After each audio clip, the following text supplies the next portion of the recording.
Shalom, Erev Tov, good evening. This is TV7 Israel News broadcast to you from Jerusalem. An uptick in efforts by Bedouin tribes in Egypt's Sinai Peninsula to smuggle weapons and munitions, as well as other illicit materials, to both the Gaza Strip and southern Israel, has triggered a strong Israeli response. U.S. President Donald Trump announces that Kazakhstan has agreed to join the Abraham Accords. The United States pledges to continue using every tool at its disposal to ensure that Hezbollah no longer poses a threat to the Lebanese people or the broader region.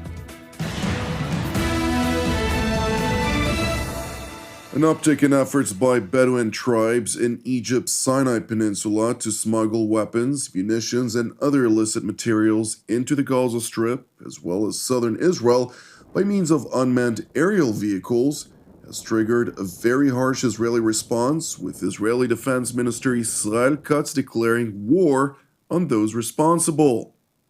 הנחיתי את צה"ל להפוך את השטח הצמוד לגבול ישראל-מצרים לשטח צבאי סגור ולשנות בהתאם את הוראות הפתיחה באש כדי להילחם באיום הרחפנים שמסכן את ביטחון המדינה. במקביל סיכמתי עם ראש השב"כ, דוד זיני, כי השב"כ יפעל להגדרת איום הברחות האמל"ח עם רחפנים כאיום טרור על מנת להעניק לגופי הביטחון שמטפלים בנושא להפעיל כלים מתאימים וחדשים למלחמה באיום. הברחות הנשק באמצעות רחפנים הם חלק מהמלחמה בעזה ומיועדות לחמשת אויבינו, ויש לנקוט בכל האמצעים כדי להפסיק אותן. היום אנחנו מכריזים מלחמה על האיום ועל כל המעורבים בהברחות. כללי המשחק השתנו, וכל מי שיחדור לשטח האסור ישלם מחיר כבד וייפגע. It is important to note that the smuggling operations along the Egyptian border were primarily conducted by Bedouin tribes, which hold affiliations to radical Islamist and jihadist organizations and are also exploited by adverse intelligence agencies. Egypt has been cautious in confronting these issues amid a worsening economic crisis in a country of an estimated 118 million people, the majority of them evaluated near the poverty line. And while Egypt's inflation reached a record high of 38% in the third quarter of 2023, multi-billion bailouts by the International Monetary Fund, the United Arab Emirates, and the European Union, among others, have helped stabilize the economy, with inflation declining to 11.7% just last September. Meanwhile, a new and unexpected actor has entered into the Egyptian markets. A declared rival, with the Qatari Al Jazeera network banned from broadcast in Egypt, Cairo and Doha have seemingly revitalized the nature of their relationship, with a new memorandum of understanding signed between the two countries to include a $7.5 billion investment that includes the development of a luxury real estate and tourism project on Egypt's Mediterranean coast. هذا مشروع شراكة الدولة بتستأدي حقها في من خلال ثلاث مجالات.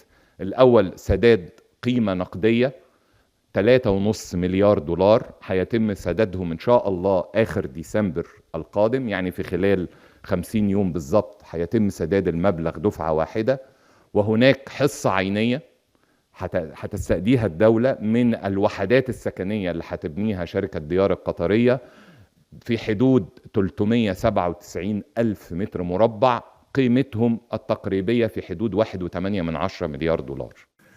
The Qatari investment is seen as a strategic counterweight to the United Arab Emirates' Ras Al Hikma development project in Egypt of approximately $35 billion, which was signed in February of last year.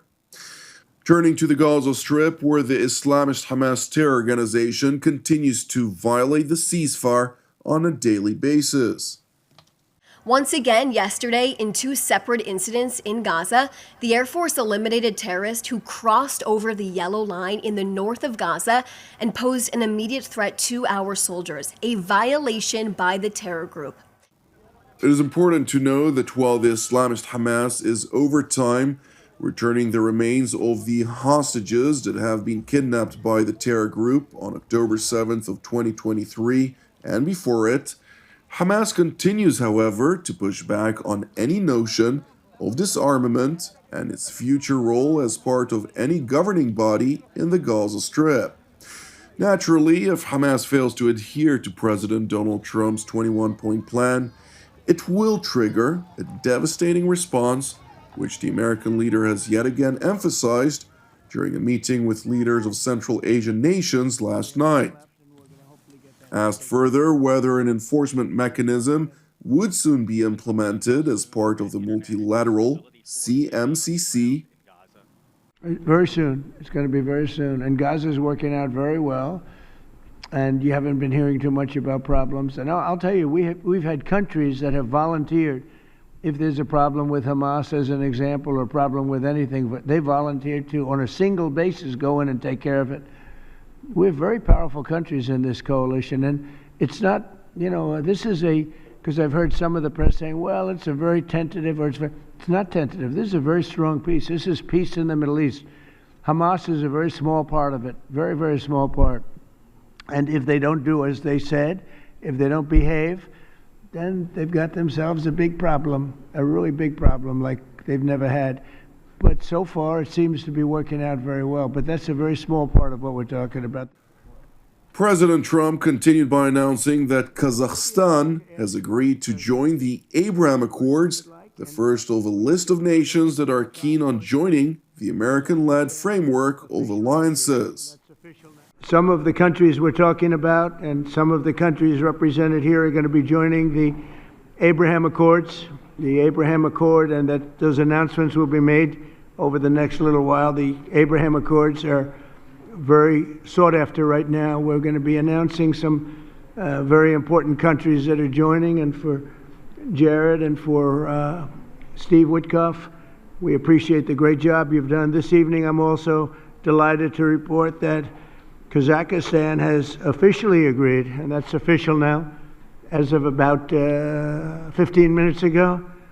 A tremendous country with a tremendous leader has officially joined the Abraham Accords. And I just want to thank you, Mr. President. It's a great honor. It's a tremendous honor to have you. Really great. As President of Peace, you, Mr. Trump, brought to an end 8 wars just within 8 months. Thus, you have evidently reinforced America, its role as a pillar of international stability. Turning to Lebanon, where the Iranian proxy Hezbollah is defiantly working to rehabilitate its heavily battered military capabilities. Consequently, in the most aggressive enforcement of the ceasefire's terms and conditions as of yet, Israel conducted dozens of strikes over the span of several hours against military infrastructure belonging to the Iranian proxy. So specifically on Lebanon, I'm sure you've seen the notifications that the IDF, of course, have put out, but Israel will continue to defend all of its borders. And we continue also to insist on the full enforcement of the ceasefire agreement between Lebanon and Israel. We will not allow Hezbollah to rearm themselves, to recover, build back up its strength to threaten the state of Israel. And the continuous terrorist activities by Hezbollah constitute a violation of the understanding between the ceasefire. So like I said, Israel will continue to remove any threat that is posed to our soldiers, to our citizens here, and we will do exactly what we need to do. Of course, you've seen these operations continue over the last few days. Amid repeated warnings by multiple Western officials, to include U.S. Special Envoy Tom Barrack, of the vital need for the Lebanese government to disarm Hezbollah, the United States announced that it has sanctioned financial operatives funneling tens of millions of dollars from Iran to Hezbollah. According to a statement released by the U.S. State Department amid Iranian efforts to rehabilitate its influence in Lebanon, quote, "The United States is committed to supporting Lebanon by exposing and disrupting Iran's covert financing of Hezbollah. By enabling Hezbollah, Iran holds Lebanon back and undermines its sovereignty. Iran and Hezbollah cannot be allowed to keep Lebanon captive any longer. The United States will continue using every tool at its disposal to ensure this terrorist group no longer poses a threat to the Lebanese people or the broader region."